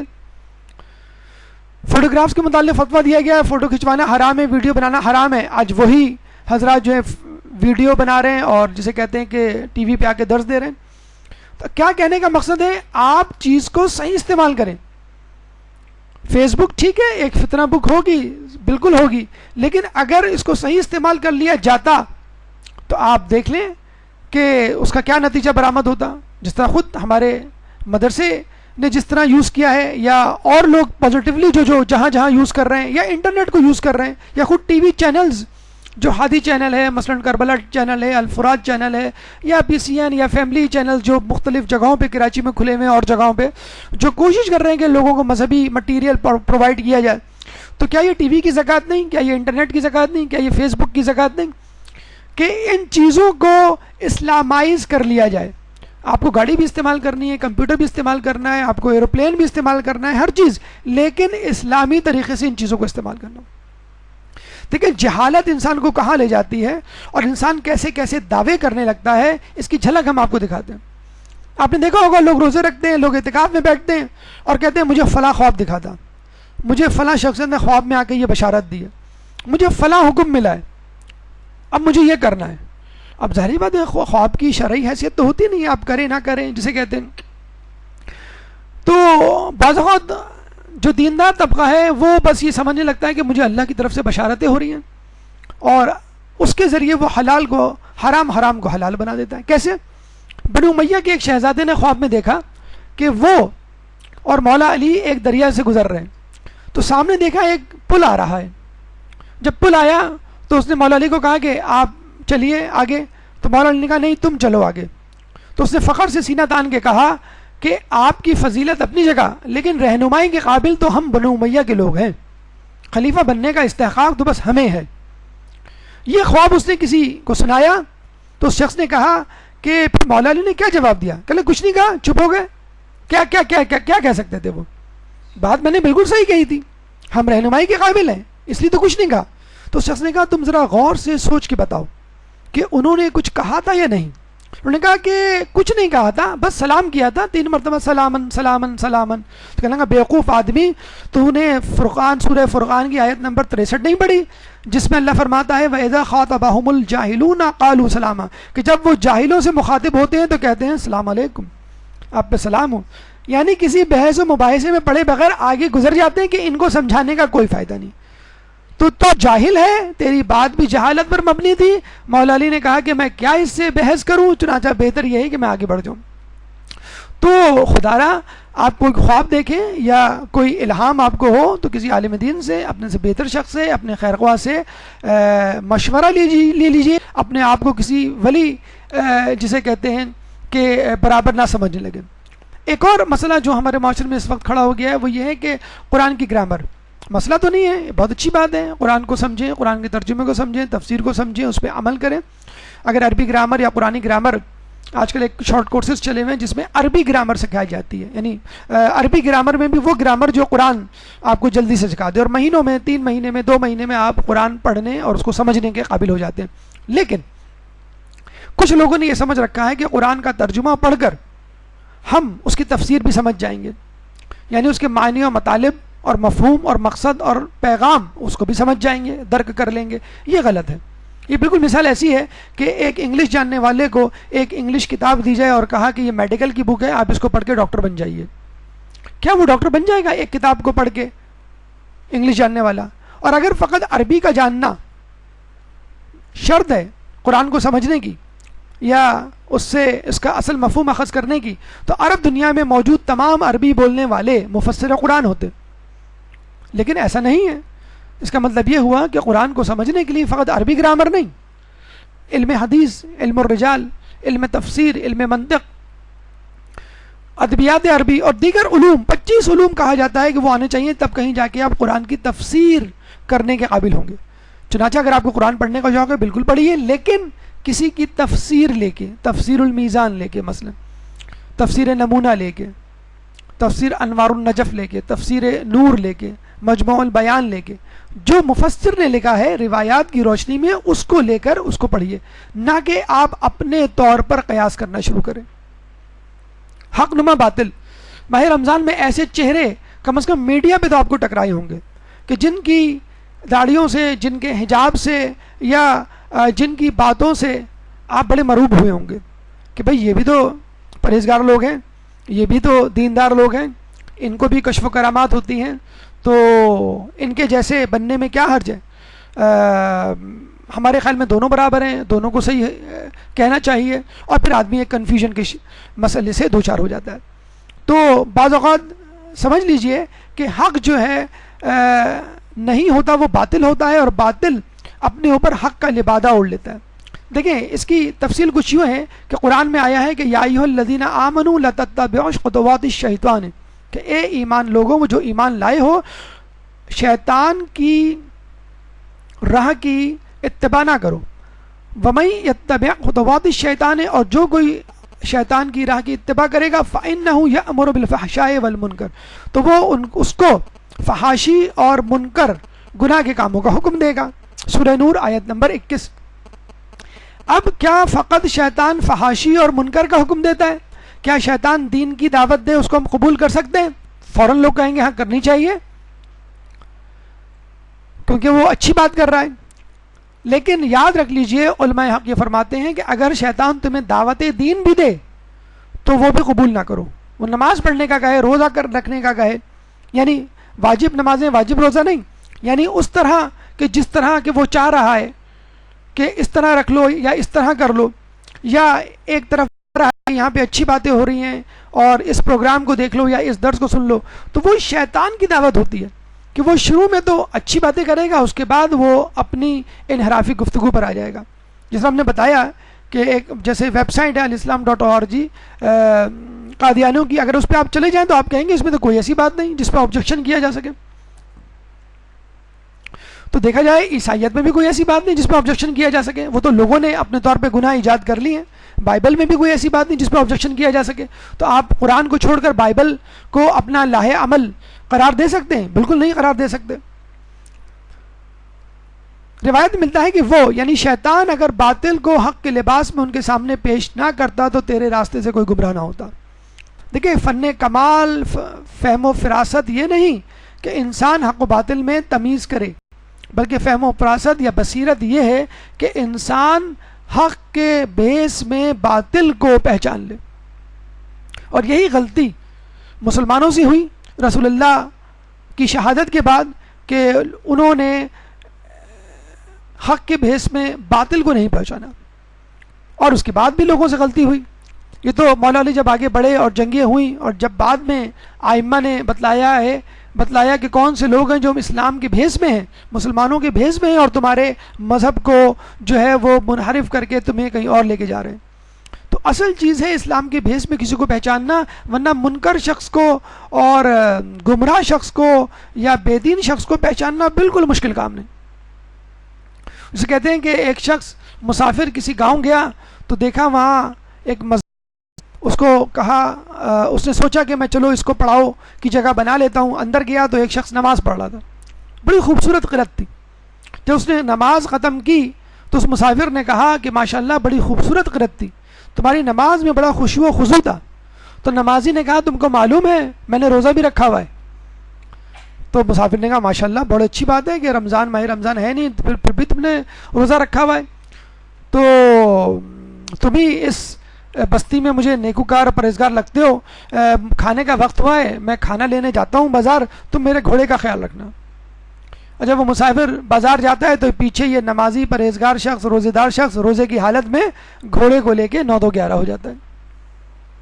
جب وہ آتا ہے تو دیکھتا ہے کہ ایسی نماز اور روزے کا کیا فائدہ.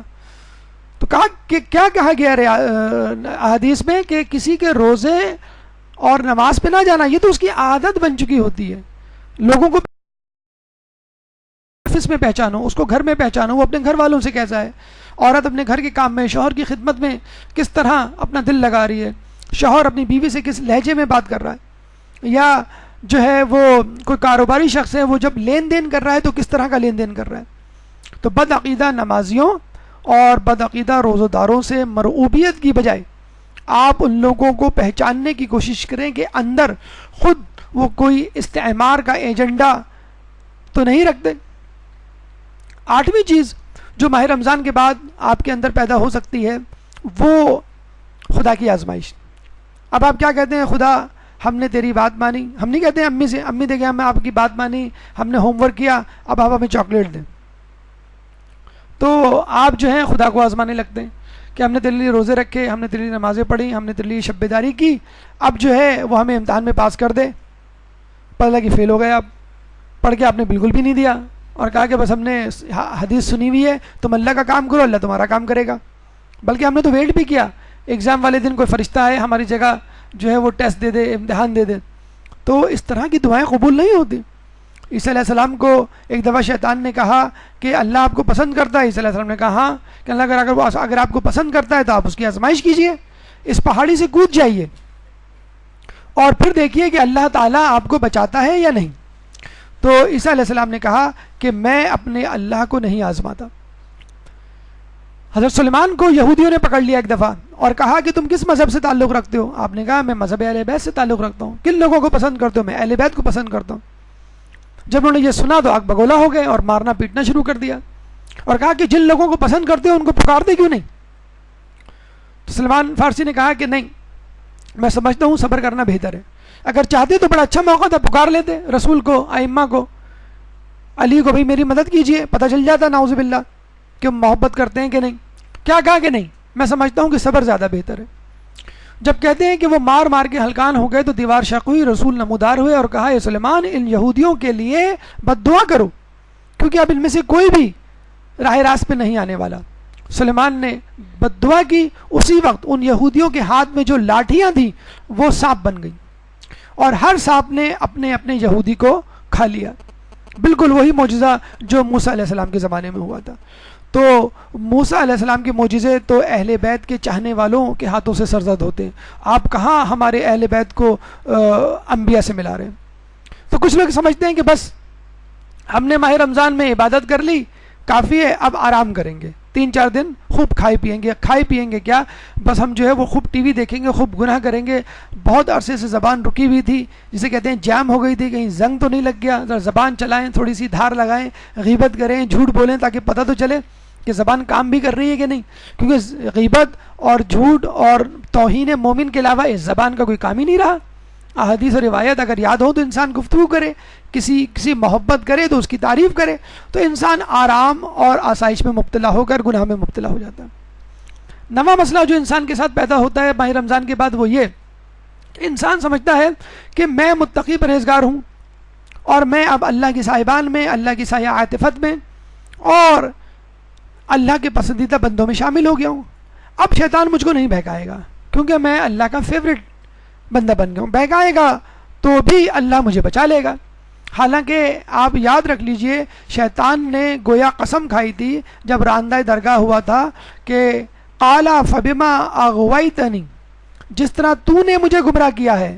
خدا کو چیلنج کیا ملعون نے، لأقعدن لہم صراطک المستقیم، میں تو اسی تیری ہی صراط مستقیم پر بیٹھوں گا، کسی اور کے صراط مستقیم پہ نہیں بیٹھوں گا، کسی اور کی صراط پہ نہیں بیٹھوں گا. اور عربی میں جب کسی فعل کے ساتھ نون تشدید لگ جاتا ہے تو اس میں تاکید، وہ بھی بہت زیادہ تاکید آ جاتی ہے. اگر جزم لگ جائے لأقعدن تو یہ بھی تاکید ہے، لیکن تشدید لگ گیا لأقعدن اور زیادہ تاکید. اچھا، خود لأقعدن میں شروع میں لام لگا ہوا، یہ بھی لام تاکید. تو ایک فعل میں، ایک امر میں 3 تاکیدیں موجود ہیں، لام تاکید، تشدید جو خود 2 تاکید کے برابر ہے. لأقعدن، میں ضرور بالضرور بیٹھوں گا. کہاں؟ صراط مستقیم پہ. پولیس والے کہاں بیٹھے ہوتے ہیں؟ جہاں پہ سگنل ٹوٹنے کا اندیشہ ہوتا ہے.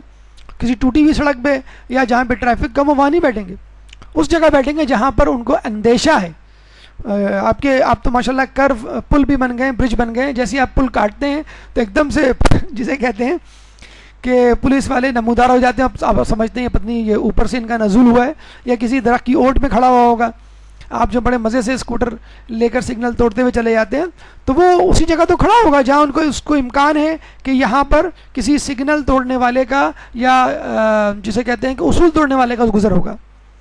آیت اللہ دست غیب جسے کہتے ہیں کہ نماز پڑھنے جا رہے تھے تو شیطان سے ملاقات ہوئی. شیطان کو دیکھا، تو مسجد کے باہر کیا کر رہا ہے، تیرا مسجد سے کیا کام؟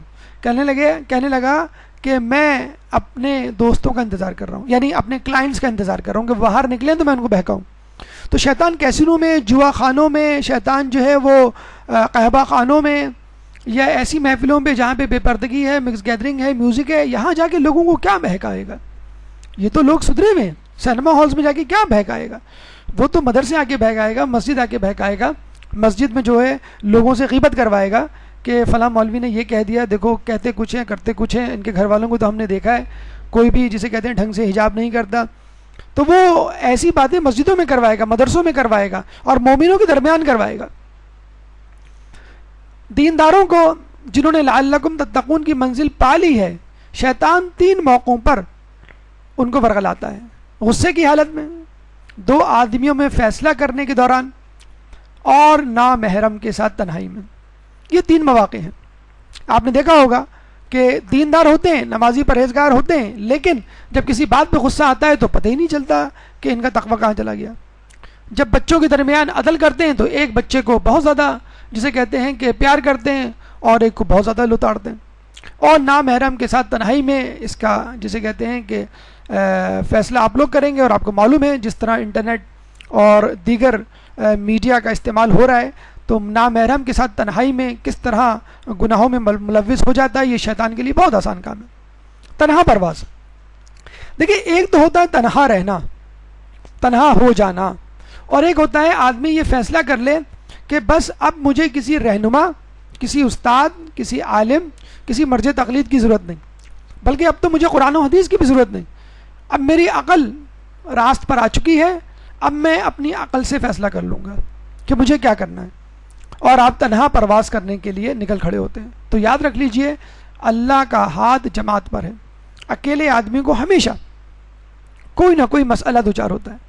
کہتے ہیں کہ ایک شخص نے کسی تاجر سے قرض لیا اور لکھت پڑھت نہیں کی، اس تاجر کا انتقال ہو گیا، مسجد میں خبر آئی، مسجد میں لوگوں کے ساتھ یہ بیٹھا ہوا تھا، اس نے اچانک کھڑے ہو کے کہا کہ میں نے مرحوم تاجر سے اتنی رقم ادھار لی ہوئی ہے جو مجھے لوٹانی ہے۔ لوگوں نے کہا لیکن اس کا تذکرہ کرنے کی کیا ضرورت تھی؟ اس شخص نے کہا کہ اس لیے ضرورت تھی کہ میں نے کوئی لکھت پڑھت نہیں کی تھی، اب چونکہ یہ مر چکا ہے چنانچہ دعویٰ نہیں کر سکتا، اور کسی نے جسے کہ دیکھا بھی نہیں تھا تو شہادت دینے والا بھی کوئی نہیں، تو میں بڑے آرام سے اس کے پیسے کھا سکتا تھا۔ یہ وسوسہ ابھی میرے ذہن میں اٹھا تھا جو شیطان نے میرے دل میں ڈالا، چنانچہ میں نے چاہا کہ میں لوگوں کو بتا دوں تاکہ اب اس کا قرض واپس کرنا میرے لیے بہت زیادہ ضروری ہو جائے۔ پہلے تو واجب تھا لیکن اب یہ آسان بھی ہو جائے گا۔ تنہائی کا ایک سائیڈ ایفیکٹ کیا ہوتا ہے کہ انسان غیر شرعی دینداری کو اپنا لیتا ہے۔ خواتین مثلاً کہ گھر میں کوئی دیندار ہے ہی نہیں، کوئی ڈھنگ سے جو ہے وہ نہ روزے رکھتا ہے نہ نمازیں پڑھتا ہے، سب ٹی وی کے آگے بیٹھے رہتے ہیں، بس ٹھیک ہے میں اپنا کمرہ بند کر کے نماز پڑھوں۔ کتنے لوگوں کو دیکھا گیا کمرہ بند کر کے نماز پڑھے، ارے بھائی کمرہ کھول کے نماز پڑھیں، آپ کے بچے دیکھیں، آپ کے شوہر دیکھیں، آپ کے گھر والے دیکھیں، اور آپ کی دیکھا دیکھی ان کو پتہ چلے کہ نماز کا وقت ہو گیا ہے، وہ ٹی وی آہستہ کر دیں کم از کم، آپ کا دیکھی دیکھی وہ نماز کے لیے کمرے میں آئیں، وہ بھی جائے نماز بچھا کے نماز پڑھیں۔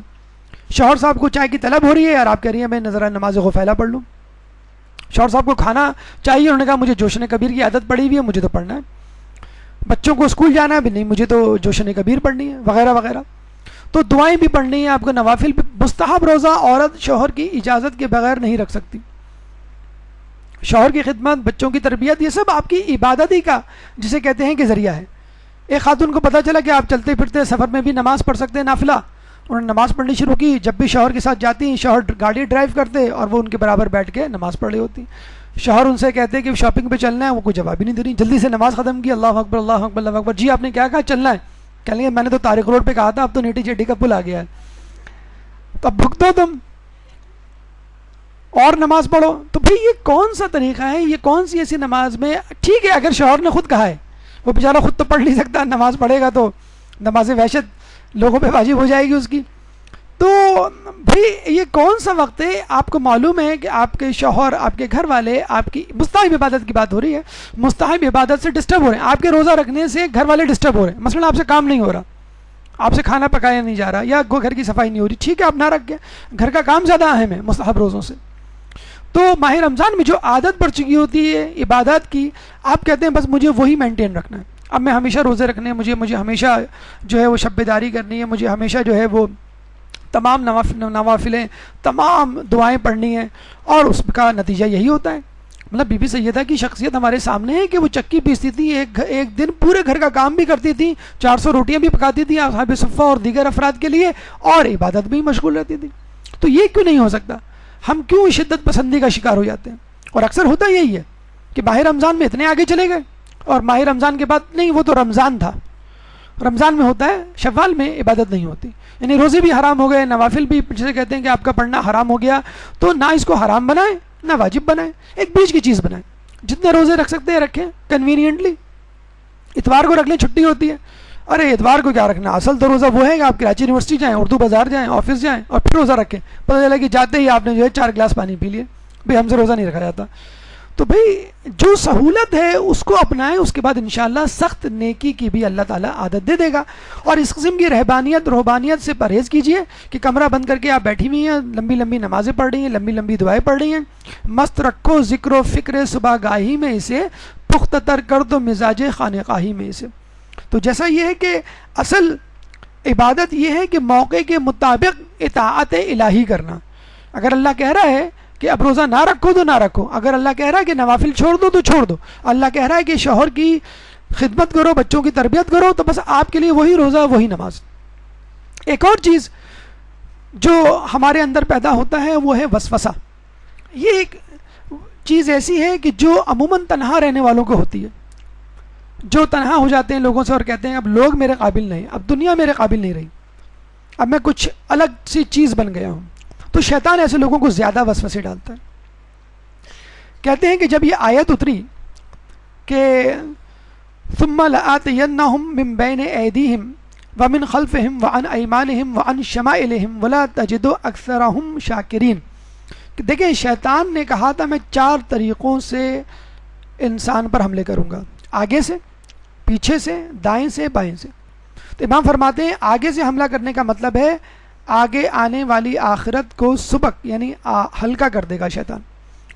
پیچھے سے حملہ کرنے کا مطلب ہے انسان کو بخل پہ آمادہ کر دے گا کہ تمہاری اولاد کا کیا ہوگا، تمہارا مال کم ہو جائے گا۔ اور دائیں سے حملہ کرنے کا مطلب ہے انسان کو شک و شبے میں مبتلا کر دے گا، اور بائیں سے حملہ کرنے کا مطلب ہے اس کو مادی لذات میں مبتلا کر دے گا۔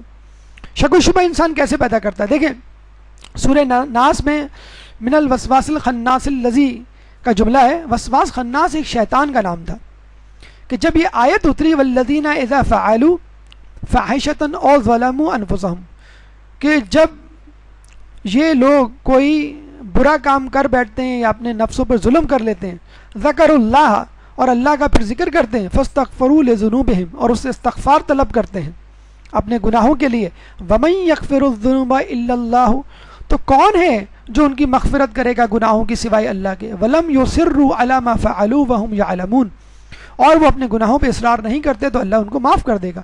جب یہ آیت اتری تو شیطان نے پہاڑ پہ جا کے چیخ و پکار واویلا مچانا شروع کر دیا کہ ایک ایسی آیت اتری ہے کہ ہماری تمام محنتیں نکارا جائیں گی، اکارت ہوں گی۔ تو شیطانوں نے پوچھا اس کے چیلے چاٹوں نے کون سی؟ کہنے لگے مغفرت اور توبہ کی آیت، اب بتاؤ ہم کیا کریں؟ تمام لوگوں نے اپنے اپنے طور پہ مشورہ، یہ ایک شیطان جس کا نام تھا وسواس خناس، اس نے کہا کہ آپ اس کو مجھ پر چھوڑ دیں، میں لوگوں کو آرزوؤں میں، وعدوں میں مبتلا کروں گا، گناہوں میں مبتلا کروں گا، اور پھر ان سے توبہ کو بھلوا دوں گا۔ جو توبہ کا بھلوا دینا ہے یہ ہے وسواس خناس کا کام۔ پہلے آرزوؤں اور وعدوں میں مبتلا کرنا، لالچ میں مبتلا کرنا، گناہ میں مبتلا کرنا، اس امید پہ گناہ کرنا کہ میں توبہ کر لوں گا، پھر گناہوں کو بھی بھلا دینا۔ حتیٰ کہ حالانکہ یہ کہا گیا ہے کہ گناہ 7 گھنٹے تک نہیں لکھا جاتا، اس فرشتے کو نہیں پتہ چلتا کہ جو گناہ لکھنے پہ بیٹھا ہوا ہے، اتنا آپ کو موقع دیا گیا ہے توبہ کا، لیکن کیا یہ شیطان وسواس خناس آپ کو توبہ بلوا دیتا ہے۔ وَأَيَّدَهُمْ بِرُوحٍ مِّنْهُ کے بارے میں احادیث میں آیا ہے کہ اللہ تعالیٰ اپنی روح کے ذریعے مدد کرتا ہے۔ جب پوچھا گیا اللہ تعالیٰ روح کے ذریعے کیسے مدد کرتا ہے تو رسول فرماتے ہیں ہر مومن کے دل میں 2 کان ہوتے ہیں، ایک میں فرشتہ پھونکتا ہے، دوسرے میں شیطان، یعنی ایک میں تائید الہی ہوتی ہے اور ایک میں شیطان کی طرف رغبت۔ اب انسان اگر اس کا نفس کمزور ہے اور اس کی نیت میں فطور ہے تو وہ شیطان کی باتوں میں آ جائے گا، اور اگر وہ نیک نیت ہے اور اپنے کام کو، نیکی کو کرنا چاہتا ہے تو وہ فرشتے کی بات سن لے گا۔ اچھا بعض اوقات نعوذ باللہ کچھ لوگ اس قسم کی احادیث پہ زیر لب مسکراتے بھی ہیں کہ بھی دل کے کان کہاں سے ہو گئے اور فرشتہ کیسے پھونک مارے گا؟ تو آپ دیکھ لیجئے سائنس یہ کہتی ہے، سائنسدان یہ کہتے ہیں کہ دل میں 4 چیمبرز ہوتے ہیں، اوپر کے 2 چیمبرز ہیں ان کا نام ہے left atrium, right atrium. Atrium عربی میں اذین کہتے ہیں اور اردو میں کان کہتے ہیں۔ دیکھیں سائنسدانوں میں نے بھی نام ان کا وہی کان ہی رکھا ہے۔ اچھا اب یہ بات کہ ایک کان میں فرشتہ پھونک مارتا ہے، ایک کان میں جسے کہتے ہیں شیطان، وہ کس طرح ثابت ہو؟ لیفٹ ایٹریم میں اچھا خون آتا ہے اور رائٹ ایٹریم میں گندا خون آتا ہے۔ رائٹ ایٹریم میں کاربن ڈائی آکسائڈ والا خون ہوتا ہے جو جسم سے آ رہا ہوتا ہے، اور لیفٹ ایٹریم میں پھیپھڑوں سے آنے والا آکسیجنیٹڈ خون ہوتا ہے۔ یہ آکسیجنیٹڈ خون باڈی کو پمپ کیا جاتا ہے اور رائٹ ایٹریم والا بلڈ جو ہے وہ پھیپھڑوں کو دے دیا جاتا ہے۔ تو آپ کے دل میں شک آ جائے آپ پھیپھڑوں کو دے دیجئے، یعنی فرشتوں کے حوالے کر دیجئے، بھئی اللہ کی طرف لے جاؤ، اس میں آکسیجن ڈال دو، اس میں جو ہے فیصلہ کر کے مجھے بتا دو کہ یہ کیا صحیح ہے کیا غلط ہے۔ اور جب وہ اس بات کو اللہ کی طرف سے لے آئیں، یعنی پھیپھڑوں کی طرف سے لے آئیں فرشتے آپ کی طرف، اور اللہ کی طرف سے تائید الہی سے منور فیصلہ جب آپ کے لیفٹ ایٹریم میں آ جائے تو سمجھ جائیں کہ اللہ نے آپ کے کان میں پھونک مار دی اور فرشتوں نے آپ کو جو ہے خوشخبری دے دی کہ مجھے کیا کرنا ہے۔ تو وہی اذین، اور اذین سے اذان جسے کہتے ہیں نکلا ہے۔ تو یہ نہ کہیے کہ شیطان نے ہمیں بہکا دیا، شیطان نے ہمیں ورغلا دیا. شیطان نے بھی ورغلایا اور فرشتے نے بھی آپ کو اپنی طرف بلانے کی کوشش کی، لیکن چونکہ آپ خود نہیں چاہتے چنانچہ آپ نے شیطان کی بات مان لی. اور یہ بھی ہم آپ کو بتاتے ہیں، جب اللہ تعالیٰ شیطان کو آپ کے پیچھے لگا سکتا ہے جو نظر نہ آنے والی چیز ہے. کچھ لوگ کہتے ہیں بھی شیطان نظر نہیں آتا، اگر نظر آئے تو گردن دبوچ لیں، ایسی اس کی پٹائی کریں اور ایسا اس کو چت کریں، لیکن کام سارے آپ اسی کے کریں گے جو نظر نہیں آ رہا. تو اصولاً یہ ہونا چاہیے تھا اگر شیطان ہمارے پیچھے پڑا ہوا ہے تو فرشتے ہمارے اوپر اتریں. اس کے بارے میں بھی اللہ تعالیٰ نے خوشخبری دی ہے، ان الذین قالوا ربنا اللہ، کہ وہ لوگ جو کہتے ہیں کہ اللہ ہمارا رب ہے، ثم استقاموا تتنزل علیہم الملائکۃ، ان پہ فرشتے نازل ہوتے ہیں اور کیا کہتے ہیں؟ اللہ تخافوا ولا تحزنوا، کہ خوف نہ کرو اور حزن نہ کرو، غمزدہ نہ ہو. وابشروا بالجنت، اور ان کو بشارت دیتے ہیں جنت کی، التی کنتم توعدون، کہ جس کا ان سے وعدہ کیا گیا ہے. تو اگر آپ پر شیطان بھیڑوں کی طرح حملہ کرتے ہیں تو فرشتے بھی آپ پہ نازل ہوتے ہیں جو آپ کو خوشخبریاں دیتے ہیں. جو ایک دم سے آپ نے دیکھا ہوگا نا، ہمارے دل میں ایک طمانینت آ جاتی ہے، ایک سکون آ جاتا ہے. کسی بھی مسئلے میں پھنسے ہوئے ہوتے ہیں، یہ کیسے ہوگا، کیا ہوگا، نماز کیسے ہوگی، روزے کے لیے کیسے اٹھیں گے، روزہ کیسے گزرے گا، یا جسے کہتے ہیں حلال روزی میں کیسے کماؤں گا. ایک دم سے کوئی ترکیب ذہن میں آ جاتی ہے، ایک دم سے کوئی مددگار سامنے آ جاتا ہے، ایک دم سے دل میں ایک سرور اور اطمینان کی کیفیت پیدا ہو جاتی ہے. یہ وہ سرور اور اطمینان ہے جو اللہ تعالیٰ فرشتوں کے ذریعے آپ کے دل میں ڈالتا ہے. کہتے ہیں امام کا یہ قول ہے کہ جو وضو میں وسوسہ آتا ہے لوگوں کے، وہ زیادہ تر شیطان کی وجہ سے آتا ہے. تو آئیے جاہریت پسندی پر مبنی ایک قرارداد کو منظور کرتے ہیں جو احادیث کی صورت میں ہمارے پاس موجود ہے. آپ لوگ تیار ہیں؟ جی تیار ہیں آپ لوگ؟ ٹھیک ہے. قرارداد نمبر 1، ہم مستحب روزے نہیں چھوڑیں گے اگلے رمضان تک. کیوں؟ کہ روزہ شیطان کا منہ کالا کرتا ہے، صرف شکست نہیں دیتا، اس کو بدترین شکست سے دوچار کرتا ہے. ہم صدقہ نہیں چھوڑیں گے. کیوں؟ صدقہ اس کی کمر توڑتا ہے. کس کی؟ شیطان کی کمر توڑتا ہے. ہم وعدہ کرتے ہیں کہ نیکی میں تعاون کریں گے. کیوں؟ نیکی میں تعاون اس کی پشت توڑتا ہے، اس کی پشت ٹوٹ جاتی ہے شیطان کی. ہم پوری کوشش کریں گے کہ استغفار سے اپنی زبانوں کو لبریز رکھیں ہر وقت. کیوں؟ استغفار اس کی شہرت کو قطع کرتی. یہ تمام باتیں ایک ایگریسو پالیسی کا حصہ ہیں. آئیے ان باتوں سے، ان نیک کاموں سے اپنے اندر ایک طوفان، ایک انقلاب پیدا کریں. جب تک طوفان یا انقلاب آپ کے اندر نہیں آئے گا، یہ انقلاب ملک میں تو کیا آپ کے گھر میں اور آپ کے آس پاس بھی نظر نہیں آئے گا. ایک پریزیڈنٹ آف پاکستان ایران کے انقلاب کے دوران امام خمینی سے ملنے گئے اور کہا کہ میں چاہتا ہوں کہ آپ جیسا انقلاب پاکستان میں لاؤں. امام خمینی نے فرمایا پہلے انقلاب اپنے اندر تو لے آؤ. تو جب تک آپ خود اپنے اندر انقلاب نہیں لائیں گے، معاشرے میں انقلاب نہیں آ سکتا. اس کے علاوہ کہا یہ جاتا ہے کہ شیطان نے 4 مرتبہ چیخ ماری تھی. ایک مرتبہ جب اس پہ لعنت بھیجی گئی، دوسری مرتبہ جب اس کو زمین پر اتارا گیا، تیسری مرتبہ جب رسول اللہ کی بعثت کا اعلان ہوا، اور چوتھی مرتبہ اس وقت جب نزول سورہ فاتحہ ہوئی جو ہم روزانہ نماز میں پڑھتے ہیں. اس سورہ کو پورے خشوع و خضوع، معنی مفہوم کے ساتھ پڑھنے کی کوشش کیجئے اور اس میں جو کچھ کہا گیا ہے اس پہ عمل کرنے کی کوشش کیجئے. یہ وہ دعا ہے جو نماز کے علاوہ بھی ہمیں اللہ تعالیٰ سے کرتی رہنی چاہیے.